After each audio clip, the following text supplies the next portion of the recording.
أعوذ بالله من الشيطان الرجيم. بسم الله الرحمن الرحيم. قل يا أهل الكتاب هل تنقمون منا إلا أن آمنا بالله وما أنزل إلينا وما أنزل من قبل وأن أكثركم فاسقون.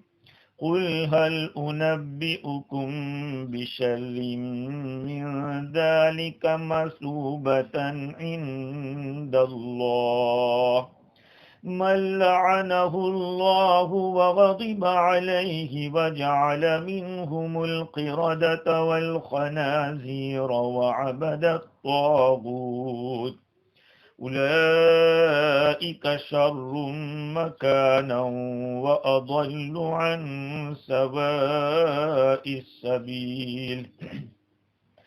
وإذا جاءوكم قالوا آمنا وقد دخلوا بالكفر وهم قد خرجوا به والله أعلم بما كانوا يكتمون.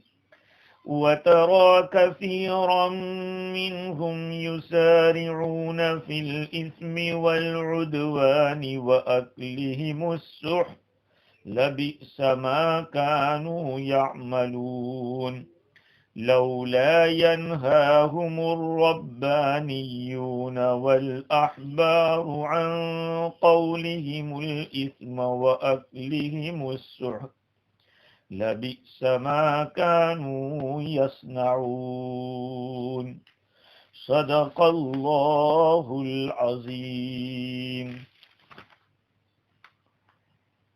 معزز سامعین، بزرگوں، پیارے بھائیوں اور سننے والی خواتین، کل گزشتہ آپ حضرات کے سامنے یہ بات عرض کی جا رہی تھی کہ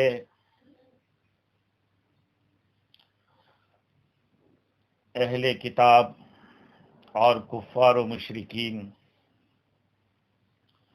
ان کے ساتھ اس لیے دوستی نہیں کرنا ہے کہ وہ ہمارے دین اور اجزائے دین کا مذاق اڑاتے ہیں، اس سے کھلوڑ کرتے ہیں.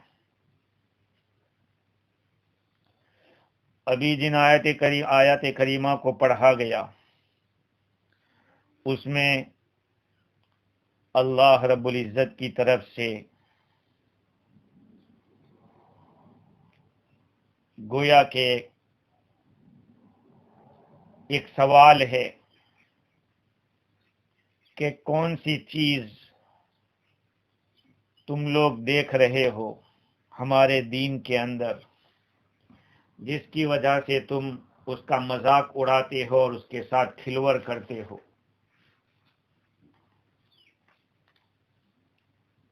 ہمارے اندر کون سی ایسی چیز پائی جا رہی ہے ہمارے دین کے اندر کہ جس کی وجہ سے تم عیب نکالتے ہو.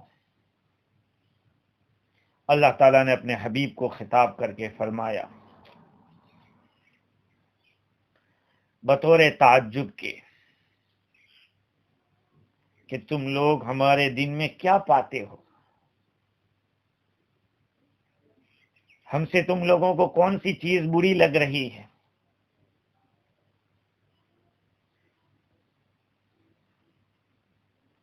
کہ ہم تو اللہ پر ایمان رکھتے ہیں، ہمارے اوپر جو کتابیں اتری ان پر ایمان رکھتے ہیں، اور ہم سے پہلے جو کتابیں نازل کی گئی ان سب پہ ہم ایمان رکھتے ہیں، پھر بھی تعجب ہے اس بات کے اوپر کہ تم لوگ ہمیں ہمارے دین کو ناپسند کر رہے ہو.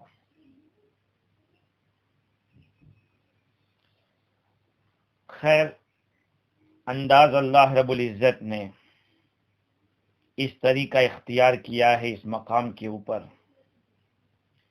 کہ صحیح عقل والا اس کو سمجھ سکتا ہے۔ قل یا اہل الکتاب هل تنقمون منا الا ان آمنا باللہ وما انزل الینا وما انزل من قبل وان اکثرکم فاسقون۔ آپ کہہ دیجئے کہ اہل کتاب تم ہم میں کیا عیب پاتے ہو سوائے اس کے کہ ہم ایمان لائے ہیں اللہ پر اور اس کتاب پر جو ہمارے پاس بھیجی گئی ہے یعنی قرآن مجید، اور اس کتاب پر بھی جو ہم سے پہلے بھیجی جا چکی ہے یعنی تورات اور انجیل، باوجود اس کے کہ تم میں اکثر لوگ ایمان سے خارج ہیں۔ یعنی ہم تو سارے نبیوں کو مانتے ہیں اور سارے نبیوں کے پیغام کو مانتے ہیں کہ انہوں نے صحیح صحیح پیغام پہنچایا، تو پھر ہمارا دین اچھا ہوا۔ ہم تو قرآن پر ایمان، تمہارا تو قرآن پر بھی ایمان نہیں ہے۔ ہم تو تورات کو بھی اللہ کی کتاب مانتے ہیں، انجیل کو بھی مانتے ہیں، اور تمہارا تو اس پر بھی ایمان نہیں ہے۔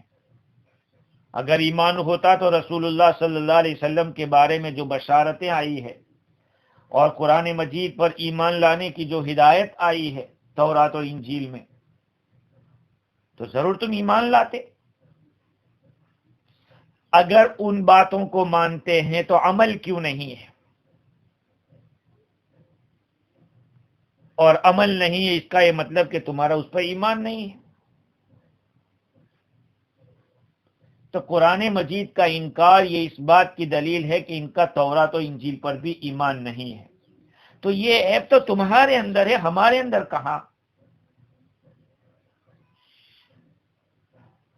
وَأَنَّ أَكْثَرَكُمْ فَاسِقُونَ، اور تم میں سے اکثر لوگ فاسق ہو۔ یہ آیت کریمہ کیوں نازل ہوئی اس کے بارے میں مفسرین کرام نے لکھا ہے، قرطبی نے نقل کیا، اسی طرح سے اور بھی تفسیر کی کتابوں میں امام رازی نے بھی لکھا ہے۔ حضرت عبداللہ ابن عباس رضی اللہ تعالی عنہما فرماتے ہیں کہ یہودیوں کی ایک جماعت جن کے اندر ابو یاسر ابن اخطب تھا اور رافع ابن ابی رافع تھا، یہ لوگ آقا صلی اللہ علیہ وسلم کی خدمت میں آتے ہیں اور پوچھتے ہیں کہ وہ رسول جن کے اوپر آپ ایمان رکھتے ہیں وہ کون کون ہیں؟ آپ صلی اللہ علیہ وسلم نے ارشاد فرمایا، نؤمن باللہ وما انزل الینا وما انزل الی ابراہیم واسماعیل واسحاق ویعقوب والاسباط وما اوتی موسیٰ وعیسیٰ وما اوتی النبیون من ربہم لا نفرق بین احد منہم ونحن له مسلمون۔ یہ پوری آیت سنا دی۔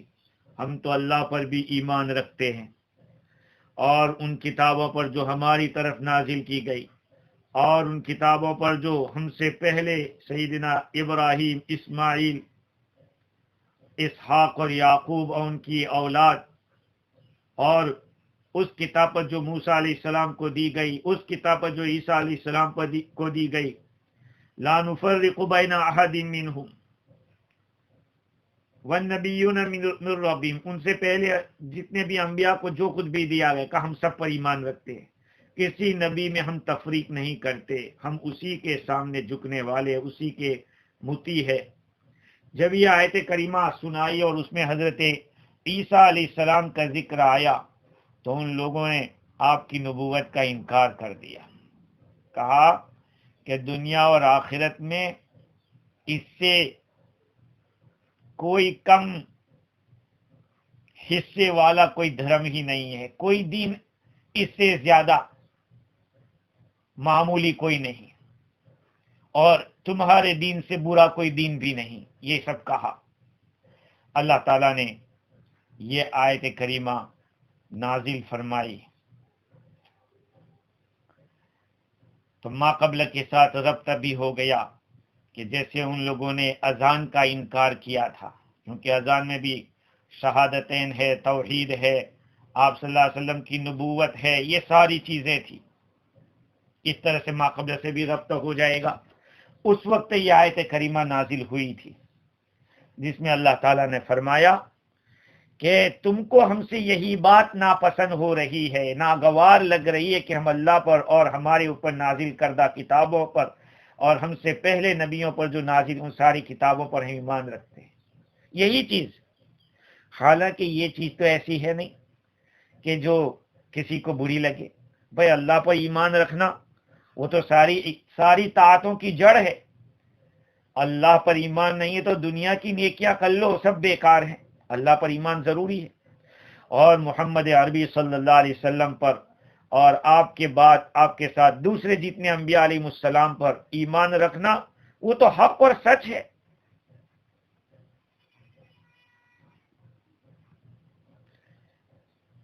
جب سارے نبیوں کو ہم مان رہے ہیں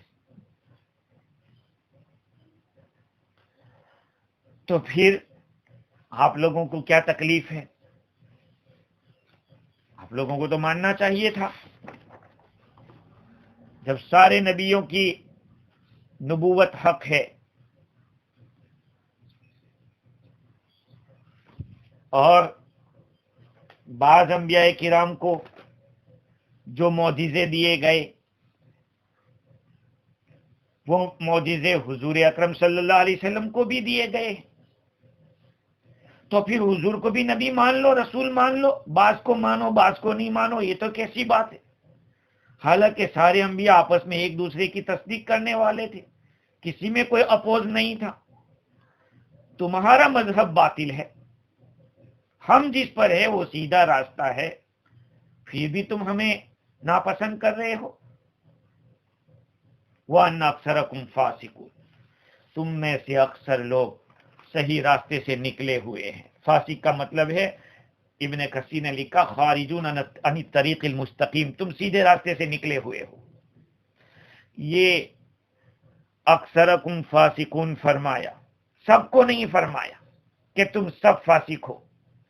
یہ اس وجہ سے کہ تم میں سے اکثر لوگ جو بکواس کرتے ہیں، سب تو نہیں کرتے، اور تم میں سے اکثر لوگ جو گورکھ دھندے کرتے ہیں وہ کرتے ہیں، سب نہیں کرتے۔ وہ جو کر رہے ہیں وہ مال اور سرداری کو ڈھونڈنے کے لیے، مانگنے کے لیے کر رہے ہیں، اس لیے اکثر فرمایا۔ اور دوسری وجہ ایک یہ ہے کہ ہر زمانے کے اندر ہر قوم میں کچھ نہ کچھ لوگ تو ایسے رہے ہیں جو حق کو پکڑے ہوئے ہو، حق کو تھامے ہوئے ہو، اس لیے سب کو کہنا تو صحیح نہیں ہے۔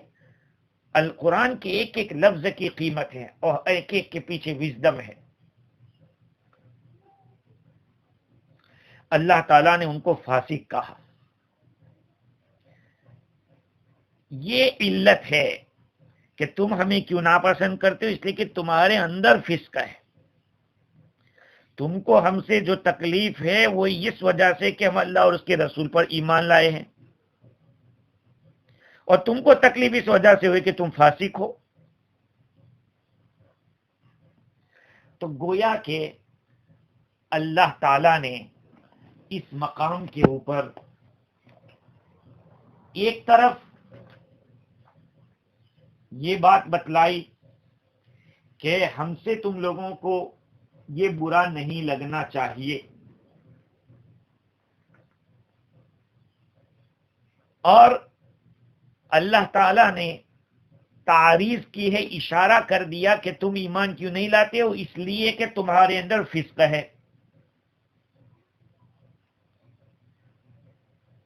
اور ہمارا فسق تمہاری طرح نہیں ہے۔ تم ہمیں فاسق کہتے ہو، ہمیں غلط کہہ رہے ہو۔ اور امام راضی نے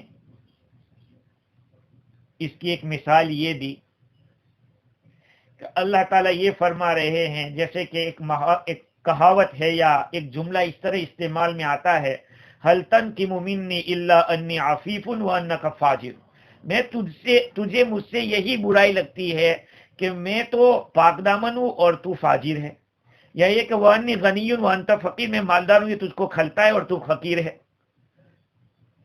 اللہ تعالیٰ نے بڑے اچھے انداز میں بطور مقابلے کے کلام کیا کہ ہم تو صحیح راستے پہ ہیں، تم ہی غلط ہو۔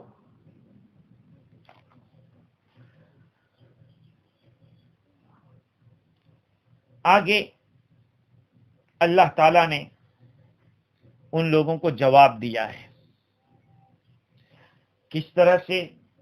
قُلْ هَلْ أُنَبِّئُكُمْ بِشَرٍّ مِّن ذَلِكَ مَثُوبَةً عِندَ اللَّهِ، اے نبی جی آپ ان سے فرما دیجئے کہ تم کو ایسا طریقہ بتلاؤں جو ہمارے اس طریقے سے بھی جس کو تم برا سمجھ رہے ہو، یعنی ہم اللہ اور اس کے رسول پر اور دوسرے انبیاء کے اوپر کی کتابوں پر جو ایمان لائے اس کو تم برا سمجھتے ہو، اس طریقے سے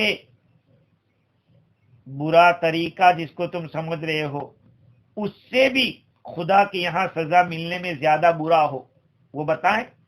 آپ تو ہمارے اس طریقے کو صحیح ہے اس کو بھی برا سمجھ رہے، ارے اس کو تم برا سمجھتے ہو، اس سے بھی زیادہ بری سزا دلانے والا اللہ کے یہاں کیا طریقہ ہے وہ بتاؤں؟ وہ ان لوگوں کا طریقہ ہے جن کو اللہ تعالیٰ نے اپنی رحمت سے دور کر دیا، اللہ ان پر غصے ہوا اور ان لوگوں میں سے بندر، سور اور شیطان کی پوجا کرنے والے بنا دیے، وہ تو بہت زیادہ بدتر ہیں اور سیدھے راستے سے بھٹکے ہوئے ہیں۔ اللہ تعالیٰ نے کتنا بھاری جواب دیا ہے۔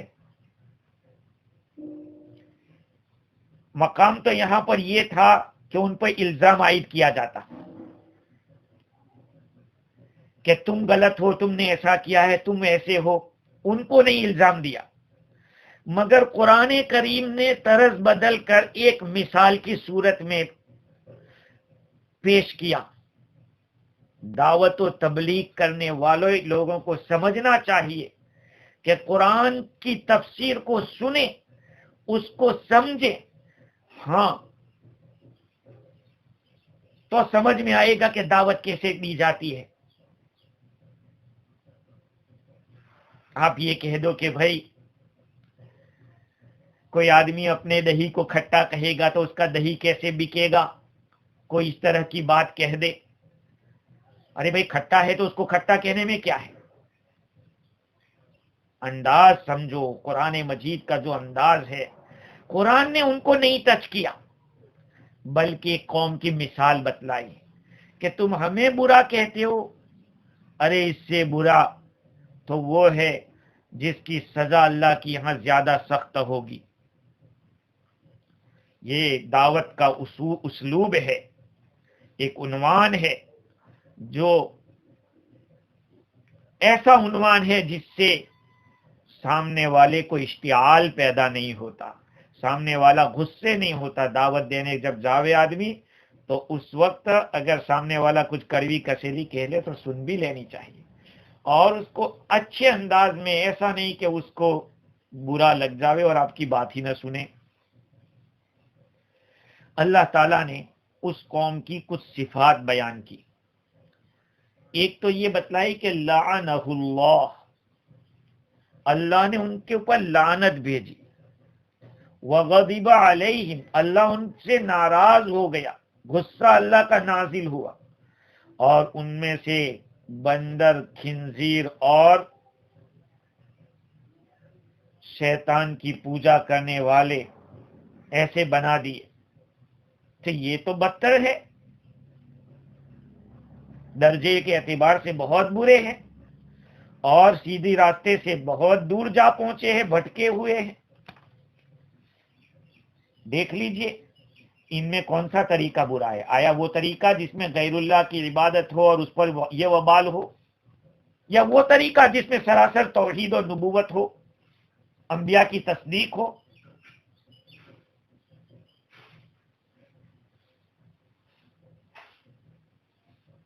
جو لوگ توحید کے پرستار ہیں ان کا مقام تو جنت ہے، اور جن کی مثال قائم بیان کی گئی ان کا مقام تو جہنم ہے، دوزخ ہے۔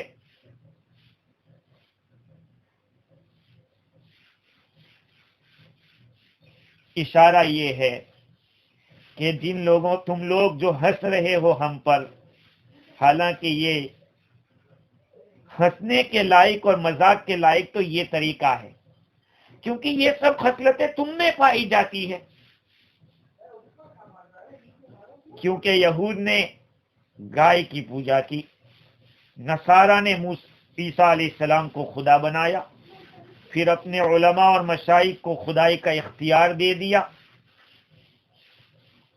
اسی لیے جب یہودیوں نے سیٹرڈے کے حکم کے بارے میں خلاف ورزی کی تو اللہ کا عذاب آیا، وہ بندر بنا دیے گئے، اور نصارہ کی درخواست پر اللہ تعالیٰ نے آسمان سے دسترخوان اتارا، دیکھا انہوں نے، کھایا، پھر بھی ناشکری کی تو ان کو بندر اور سور بنا دیا گیا۔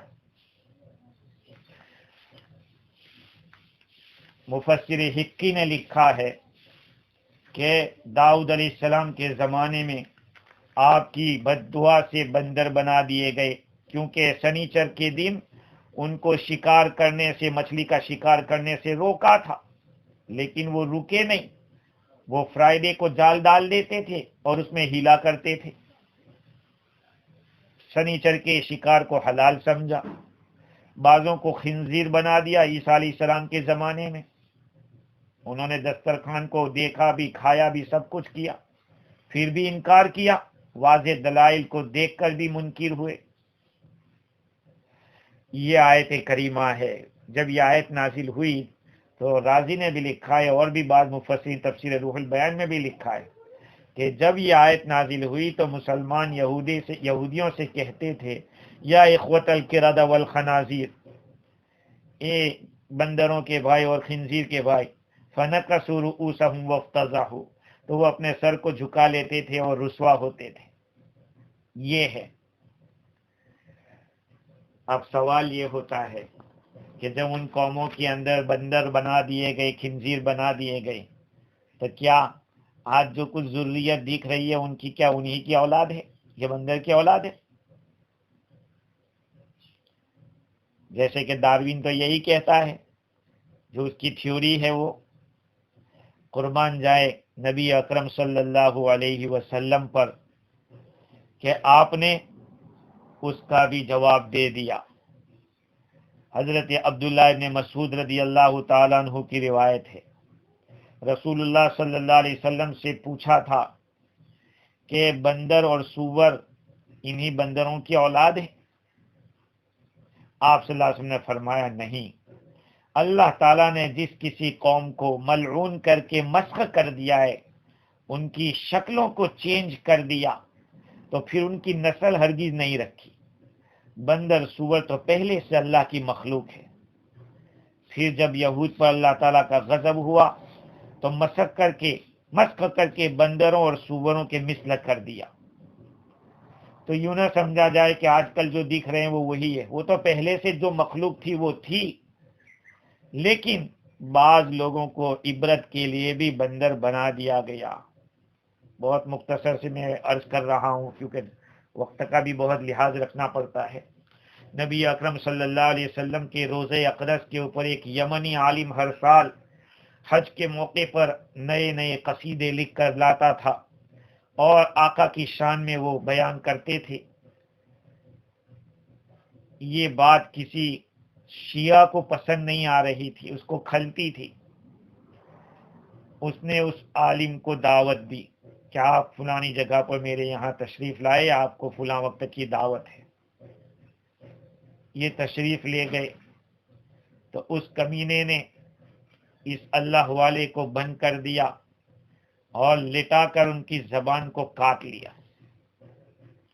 یہ اللہ والا اسی زبان کو لے کر دربار رسالت میں حاضر ہوتا ہے اور عرض کرتا ہے کہ اللہ کے رسول، آج تک تو میں زبان سے بولتا تھا، لیکن آج میری زبان اس لیے کاٹ لی گئی ہے کتابوں میں لکھا ہے کہ اس اللہ والے کو بعد میں غنودگی طاری ہو گئی، نیند آ گئی، اور خواب کے اندر آقا صلی اللہ علیہ وسلم تشریف لائے اور اپنے دستے مبارک سے زبان لی اور منہ میں رکھ دی۔ اس کے بعد پھر یہ عالم دوسرے دن اپنے قصیدے کو لے کر آقا صلی اللہ علیہ وسلم کے دربار میں پیش کرنے کے لیے آتا ہے۔ دوسرے دن ایک اور نوجوان ملتا ہے اور دعوت دیتا ہے کہ آپ چلیے۔ جب آپ تشریف لے گئے تو ایک گھر، ایک روم کے اندر دکھایا، جس روم میں بندر تھا۔ اس نے کہا کہ یہ میرا باپ ہے، جب کل سے آپ کے ساتھ جو معاملہ کیا تھا اس وقت سے اس کی شکل ایسی بندر جیسی ہو گئی ہے۔ واللہ عالم بالصواب۔ اس میں کوئی شک نہیں ہے، آقا صلی اللہ علیہ وسلم کے عاشقوں کے ساتھ جو گستاخانہ معاملہ کرتا ہے اس میں کوئی شک نہیں، اللہ کی پکڑ ہوتی ہے۔ ہاں، لیکن سچا عاشق ہو، سنتیں زندگی میں ہو، اور حضور اکرم صلی اللہ علیہ وسلم کی ایک ایک ادا کا عاشق ہو۔ خیر، تو میں یہ عرض کر رہا تھا کہ جس کسی قوم کو مسخ کیا جاتا ہے وہ ایک مدت تک رہتی ہے، لوگوں کے لیے عبرت کا سامان بنتی ہے، اس کے بعد اللہ تعالیٰ اس کو ختم کر دیتے ہیں۔ اس کے بعد جو آیت کریمہ ہے، اللہ تعالیٰ نے اس آیت کریمہ کے اندر منافق لوگوں کا حال بتلایا ہے۔ وَإِذَا جَاءُوكُمْ قَالُوا آمَنَّا وَقَدْ دَخَلُوا بِالْكُفْرِ وَهُمْ قَدْ خَرَجُوا بِهِ وَاللَّهُ أَعْلَمُ بِمَا كَانُوا يَكْتُمُونَ۔ اور جب یہ منافق لوگ تم لوگوں کے پاس آتے ہیں تو کہتے ہیں کہ ہم ایمان لے آئے ہیں، حالانکہ وہ کفر ہی کو لے کر مسلمانوں کی مجلس میں آئے تھے اور کفر ہی کو لے کر واپس چلے گئے۔ اللہ تعالیٰ خوب جانتا ہے ان باتوں کو جس کو یہ لوگ چھپاتے ہیں۔ ہاں، اللہ تعالیٰ خوب واقف ہے، ان کا نفاق اللہ تعالیٰ کے سامنے چلنے والا نہیں ہے، اور کفر کی بدترین سزا سے ان کو سابقہ پڑے گا۔ منافقین تو جہنم میں سب سے نچلے طبقے میں ہوں گے۔ ان المنافقین فی الدرک الاسفل من النار، سب سے نچلے طبقے کے اندر ان کو ڈالا جائے گا۔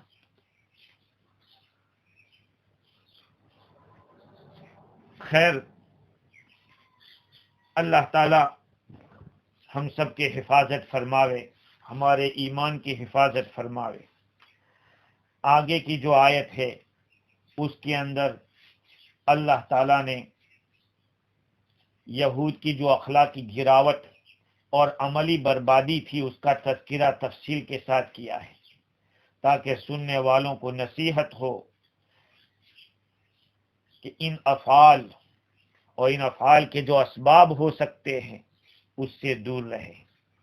اللہ تعالیٰ فرماتے ہیں وَتَرَى كَثِيرًا مِّنْهُمْ يُسَارِعُونَ فِي الْإِثْمِ وَالْعُدْوَانِ وَأَكْلِهِمُ السُّحْتَ لَبِئْسَ مَا كَانُوا يَعْمَلُونَ لَوْلَا يَنْهَاهُمُ الرَّبَّانِيُّونَ وَالْأَحْبَارُ عَنْ قَوْلِهِمُ الْإِثْمَ وَأَكْلِهِمُ السُّحْتَ لَبِئْسَ مَا كَانُوا يَصْنَعُونَ۔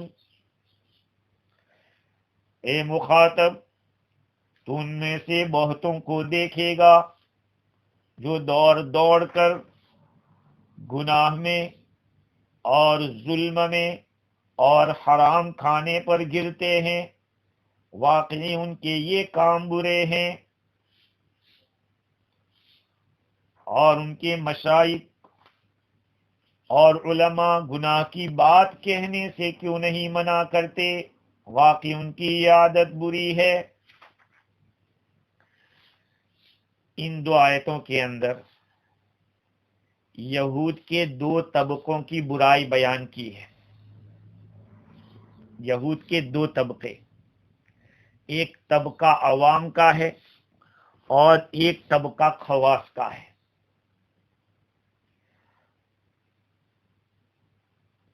پہلی برائی جو بیان کی گئی ہے وہ ان کے عوام کی بیان کی گئی۔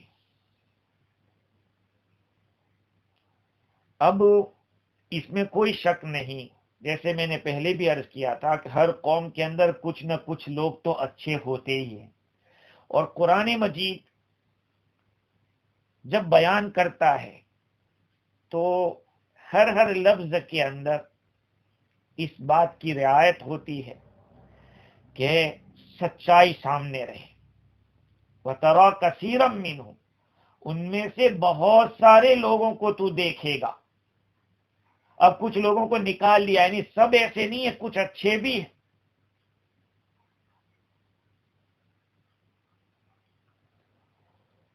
تفسیر روح المعانی وغیرہ میں ہے کہ ان لوگوں کے متعلق دوڑ دوڑ کر گناہوں پر گرنے کا عنوان اختیار کر کے قرآن مجید نے اشارہ کیا کہ یہ لوگ بری خصلت کے عادی مجرم ہیں، ان کی عادت پڑی ہوئی ہے۔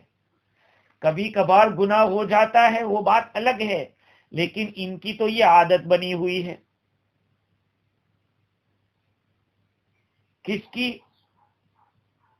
کَيُسَارِعُونَ فِي الْإِثْمِ وَالْعُدْوَانِ وَأَكْلِهِمُ السُّحْتَ۔ اسم کے معنی جھوٹ، یہاں پہ گناہ، اور عدوان سے مراد ظلم و زیادتی ہے۔ بعض علماء کرام نے فرق یہ کیا ہے اسم اور عدوان میں۔ اسم ایسا گناہ جس کا تعلق صرف ہماری ذات تک ہو، اور عدوان کا تعلق ایسے گناہ سے جو دوسرے کے ساتھ متعدی۔ اسم لازم گناہ ہے اور عدوان یہ متعدی گناہ ہے۔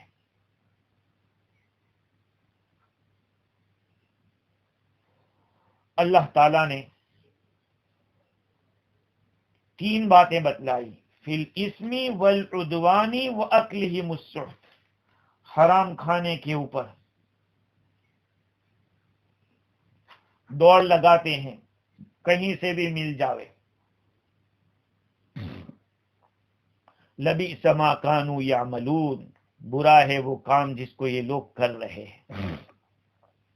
اور دوسرے نمبر پہ خواص کی برائی بیان کی، ان کے علماء کی۔ ہاں، اب یہ دو لفظ استعمال ہوئے ہیں، الربانیون والاحبار۔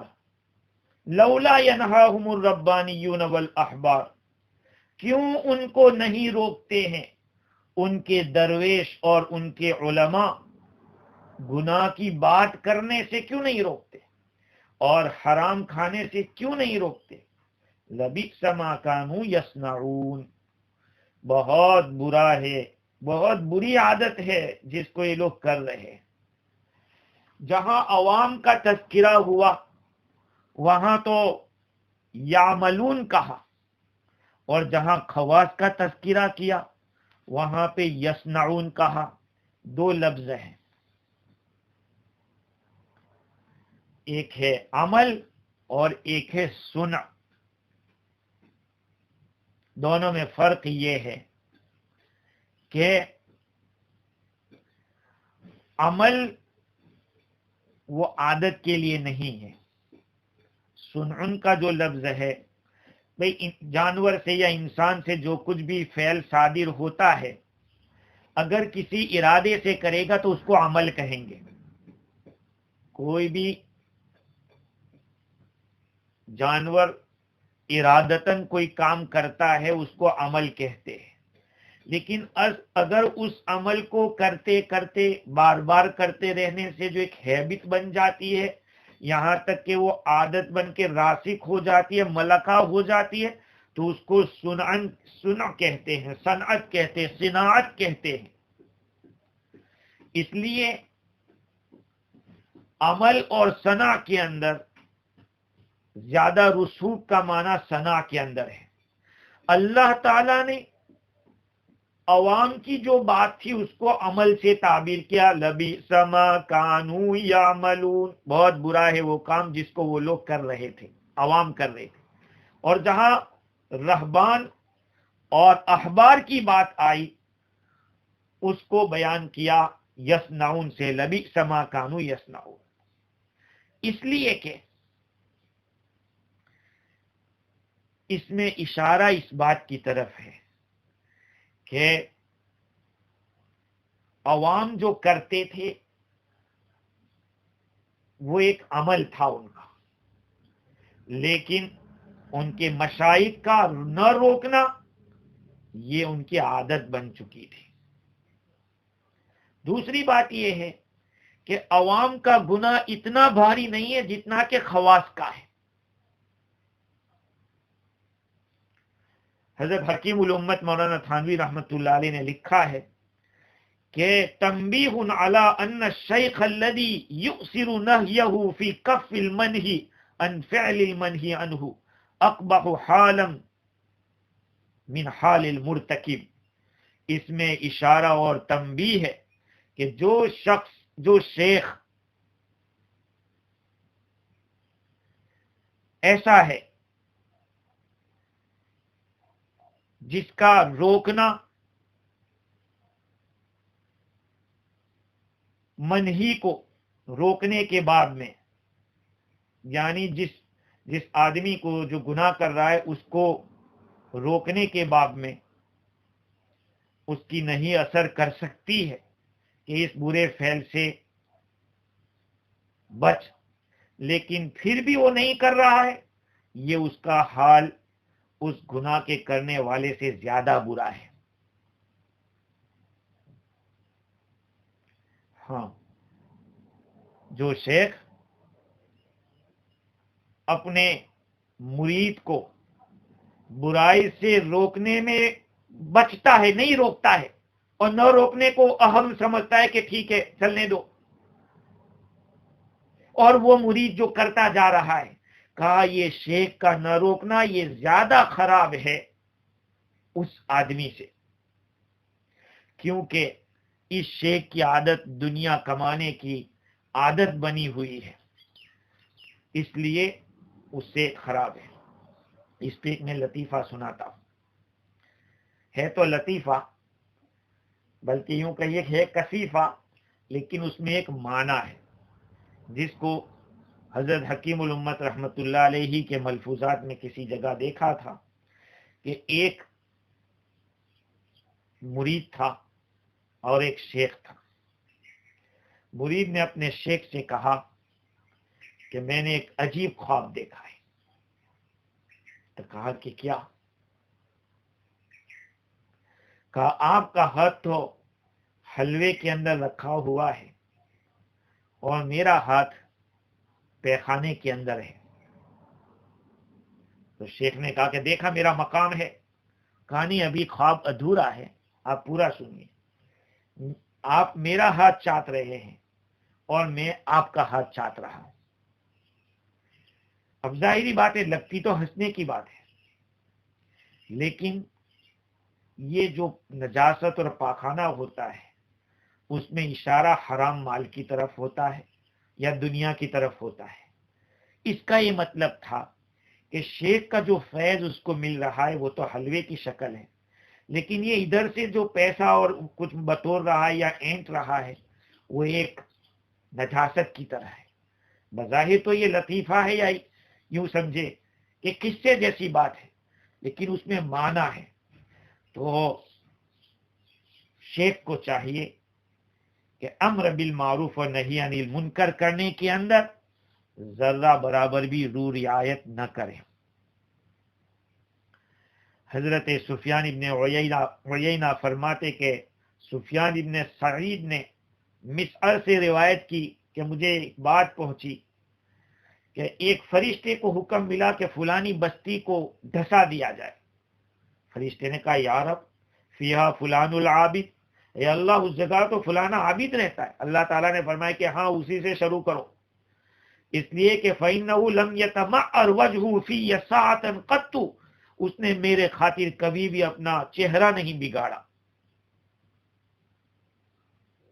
اور صحیح ترمذی میں ہے کہ ان الناس اذا رأوا الظالم ولم يأخذوا على يديه اوشك ان يعمهم الله بعقاب من عنده، جب لوگ ظالم کو دیکھیں اور اس کے ہاتھ کو نہ پکڑے تو قریب ہے اللہ اپنے عذاب سے سبھی لوگوں کو پکڑ لے، سب کو عذاب پہنچ جاوے۔ علامہ آلوسی بغدادی رحمت اللہ علیہ نے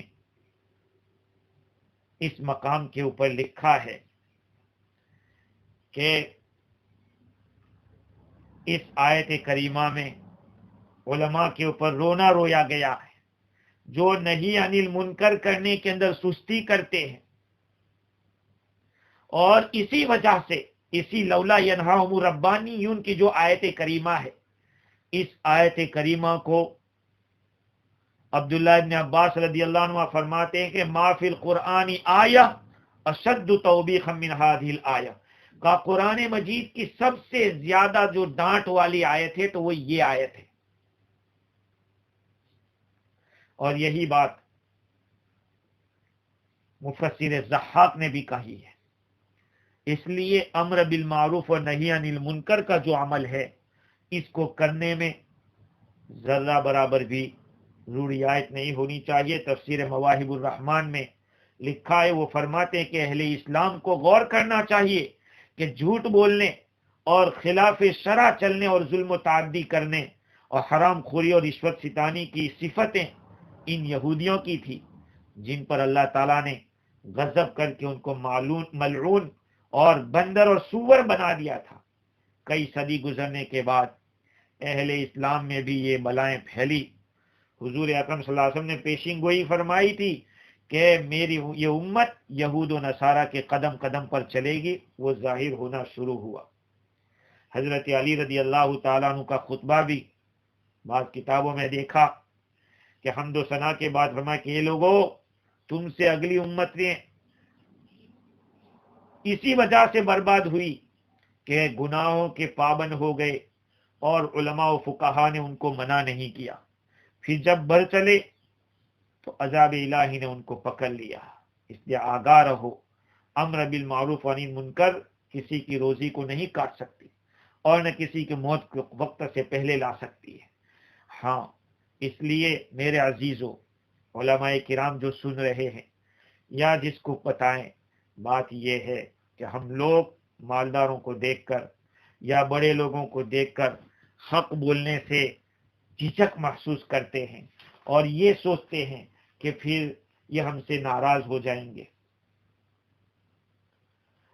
اصلاح اعمال کا عمل کرنا چاہیے۔ مفتی شفیع صاحب رحمت اللہ علیہ نے لکھا ہے کہ اصلاح اعمال کا سب سے زیادہ اہتمام کرنے والے حضرات صوفیاء کرام اور اولیاء اللہ ہیں۔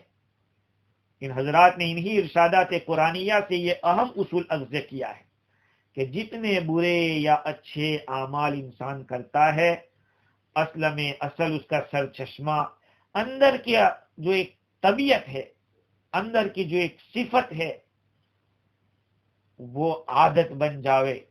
انسان کے اندر جو اخلاق ہے وہ عادت بن جائے۔ اس لیے برے اعمال اور جرائم کی روک تھام کے لیے آدمی کی اندر کے ملکے کو دیکھتے ہیں، پھر اس کی اصلاح کرتے ہیں۔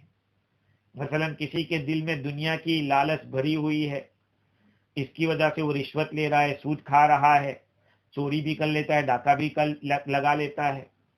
حضرات صوفیاء کرام ان جرائم کا الگ الگ علاج کرنے کے بجائے وہ نسخہ استعمال کرتے ہیں جس سے ان سب گناہوں کی بنیاد منہدم ہو جائے۔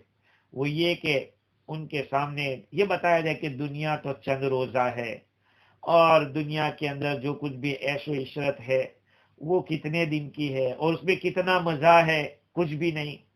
کسی کے دل میں تکبر ہے، غرور ہے، غصہ ہے، تو اس کے سامنے کیا کیا جائے گا؟ اس کو وہ نسخہ استعمال کیا جائے گا، بتایا جائے گا کہ بھئی غصہ نہیں کیا کرتے، آج ہم غصہ کریں گے تو کل ہمیں اللہ کے سامنے حاضر ہونا ہے، اللہ ہم پہ غصہ کرے گا۔ تو آج ہم دوسروں کو معمولی اور حقیر سمجھتے ہیں، دوسروں کی توہین کرتے، کل قیامت میں ہماری توہین ہوئی تو کیا ہوگا؟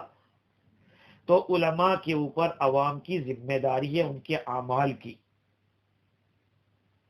ہاں، یہود کے جو مشائخ اور علماء تھے، یہ احبار اور رہبان کی تشریح کرتے ہوئے علامہ آلوسی بغدادی نے لکھا کہ مفسر حسن فرماتے ہیں کہ انجیل کے جو علماء تھے، بائبل جاننے والے، ان کو ربانی کہتے تھے، اور احبار وہ تورات کے جاننے والوں کو کہتے تھے۔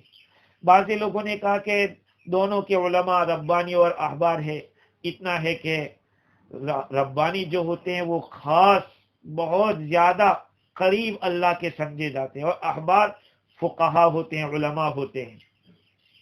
عابد اور زاہد، درویش، پیر اور مشائخ، اس کا ترجمہ یہ کر دیا جائے، اور احبار، یہ یہود کے علماء کو احبار کہا، تو انہی علماء کی ذمہ داری ہے اور مشائخ کی ذمہ داری ہے بھلی بات کا حکم دینا، بری بات سے روکنا۔ اب دعوت و تبلیغ کے ذریعے جو محنت ہو رہی ہے، اس میں بھی ایک پہلو کو دیکھا جاتا ہے، امر بالمعروف، بھلی بات کا حکم۔